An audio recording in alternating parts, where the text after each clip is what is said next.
নমস্কাৰ। আজি আপোনালোকলৈ কুকুৰাৰ লিভাৰ আৰু আমঠুৰ ৰেচিপি এটা লৈ আহিছোঁ।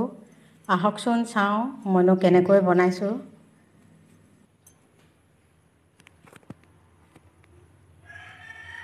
যিসকলে লিভাৰ আৰু আমঠু খাই ভাল পায়, আহক চাওঁ মই কেনেকৈ বনাইছোঁ। এয়া দেখিছে ন, অলপমান লিভাৰ আৰু আমঠু কুকুৰাৰ লৈছোঁ। এইদৰে নিমখ অলপ দি ভালদৰে ধুই লৈছোঁ। আৰু এতিয়া মই মছলাখিনি ৰেডি কৰি ল'ম। মই ইয়াতে পিঁয়াজ দিছোঁ, জলকীয়া কেইটামান জলকীয়াও দিছোঁ। পিঁয়াজ, জলকীয়া, আদা, নহৰু আৰু এয়া জিৰা, ধনিয়া গুটি, জৈন, গোটেই মছলাখিনি মই ইয়াতে প্ৰেছ কৰি ল'ম।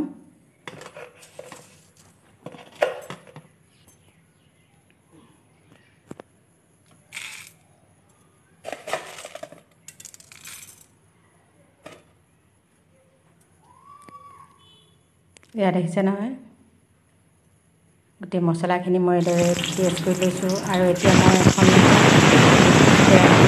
ইয়াত মিঠাতেল ব্যৱহাৰ কৰিছোঁ। আৰু এই পিচি লোৱা মছলাখিনি মই তেলতে দি অলপ সময়ৰ কাৰণে ভাজি ল'ম। এয়া দেখিছে নহয়, অকণমান সময়ৰ কাৰণে ভাজিছোঁ। আৰু তেল মই খুব কমকৈ দিছোঁ, যিহেতু লিভাৰ আৰু আমঠুখিনি খুব তেলীয়া।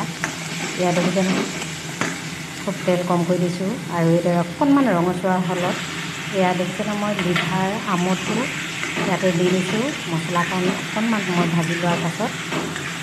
আৰু এইদৰে বনালে আমঠু ভাজিকণ খাবলৈ খুব জুতি লগা হয়। আৰু ইয়াৰ জোখৰ অনুপাতে মই নিমখ আৰু হালধি দিছোঁ। আৰু মই টেঙামৰা পাতৰ লগত বনাম, আপোনালোকে বিলাহীৰ লগতো বনাব পাৰে, খুব ভাল লাগে। লিভাৰ আমঠুত অলপ টেঙা দিলে খাবলৈ খুব জুতি লগা হয়। এয়া দেখিছেনে, খুব ধুনীয়া হৈছে। আৰু অলপ সময়ৰ কাৰণে মই ঢাকি ৰাখি দিছোঁ। এতিয়া ইয়াতে মই টেঙামৰা আগ সৰু সৰু চাইজত 3টা দিছোঁ। যিহেতু মই মাংস কমকৈ বনাইছোঁ, এটা জোখৰ অনুপাতে দিছোঁ। আৰু বেছি বনালে বেছি দিব লাগে। মাংসকণ সিজাৰ পাছত মই টেঙামৰা আগকেইটা দি দিছোঁ। আৰু এয়া ৰেডি হৈ গ'ল। যদি মোৰ এই ৰেচিপিটি আপোনালোকে ভাল পায়, আৰু যিসকল মোৰ নতুন ভিউৱাৰ্ছ, ছাবস্ক্ৰাইব কৰিব, লাইক আৰু শ্বেয়াৰ কৰিব। আৰু যিসকলে খোৱা নাই, এইদৰে বনাই খাই চাবচোন, খুব ভাল লাগে।